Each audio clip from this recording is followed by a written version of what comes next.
What's going on, everyone? It's the Necessary Nerd here, and I've got a fun video today. You see, the world of Naruto has given us some of the most highly intelligent characters in all of anime, and it's really not hard to see why. In a world where only the strongest and, more importantly, the smartest shinobi are able to even make it to retirement, a level of one's intelligence can sometimes make the difference between becoming old enough to enjoy your days of leisure, forgetting to take care of an orphan, or end up with your name inscribed in the memorial stone. Among the crowd of smart shinobi, there are two who stand out, and they also happen to be my two favorite characters in the entire series, those being Minato Namikaze and Itachi Uchiha. Now, the reason I've picked these two specifically, other than just wanting to brag about them even further, is that I actually think their resumes not only speak for themselves, but they also stack up in a way that should make for a pretty fun discussion.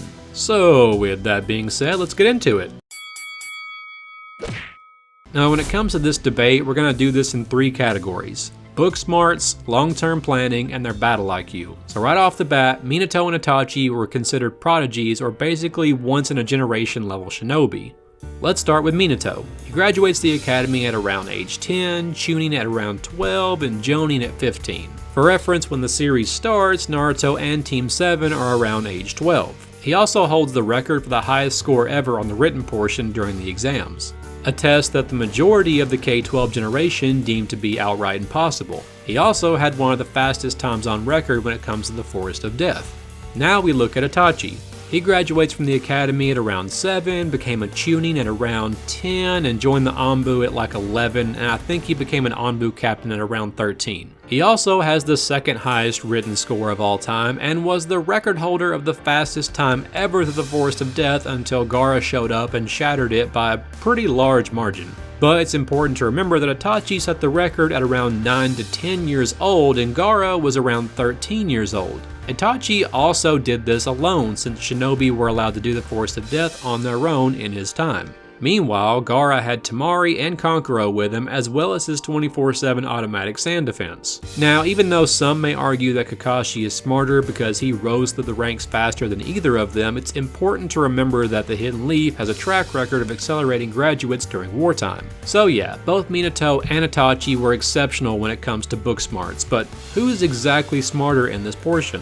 Based on the test scores, and also Minato not having access to any Kekkei Genkai like Itachi did with the Sharingan, having awakened it at around 8 years old, I'm gonna have to give the edge to Minato, but just barely, and I mean it is that close. Damn, those sons of bitches are close. So round 1 goes to Minato for book smarts. Round 2, long-term planning. Now when it comes to long-term planning, this one's gonna be just as close as round 1. What these two managed to plan for in the future is beyond insane. Itachi had already planned out pretty much everything for Sasuke post-Uchiha massacre. Now obviously he didn't take the idea of Sasuke joining Orochimaru into account, but he also made a plan for that as well.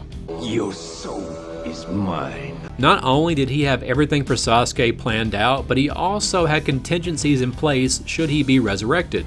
He had the entire battle for Sasuke completely mapped out, drawing out and sealing Orochimaru, the Amaterasu trap in Sasuke, and his implanting of the Kodo Matsukami crow all figured out. Now we look at Minato. He sealed Kurama inside Naruto, but only sealed away half, knowing that he would one day learn to master it. He also had the forward thinking to seal the other half within himself, and also placed a contingency plan of himself being able to help should the seal become dangerously close to breaking for good, thus paving the way to make him the perfect Jinchuriki of the Nine Tails and savior of the shinobi world. Now, while Minato's plan was crazy smart and also is on more of a global scale than Itachi's, Itachi just planned for more variables and had more contingencies. So for long-term planning, round 2 goes to Itachi. Round 3, battle IQ. So now let's talk about their battle IQ. I don't think this one's very close at all.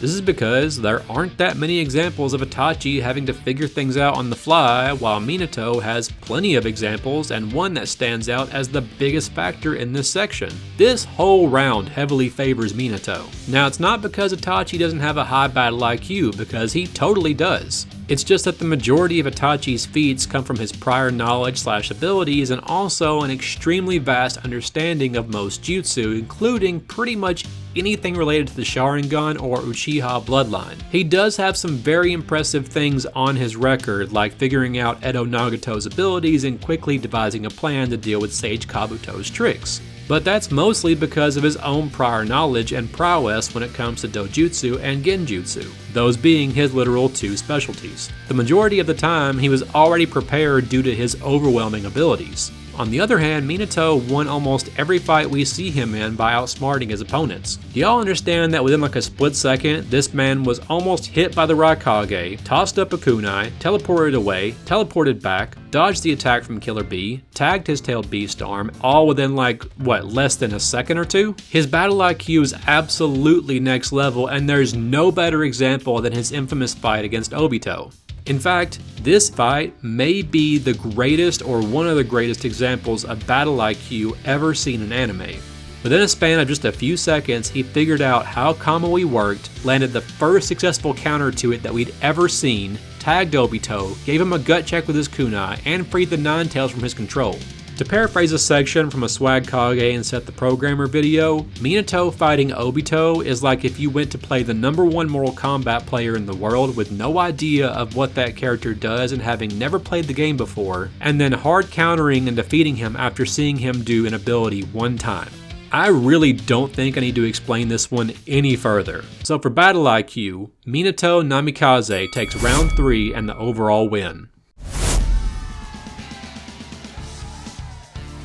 Now this video was originally just supposed to be some kind of fun discussion, but it actually gave me a couple of headaches and turned into one of the hardest videos I've ever had to make.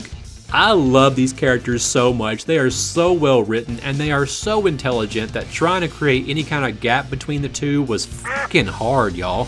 But I stand by my decision. So what do y'all think? Do you agree, disagree? Just let me know in the comments down below. Also, if you want to see more scenarios like this where I pit two characters against each other, let me know in the comments. Also, if you want to support the channel, leaving a like is the easiest way to do so, and it really helps more than you guys know. But for now, I'm going to get to work on the next video, so until then, I hope all of y'all have a great day.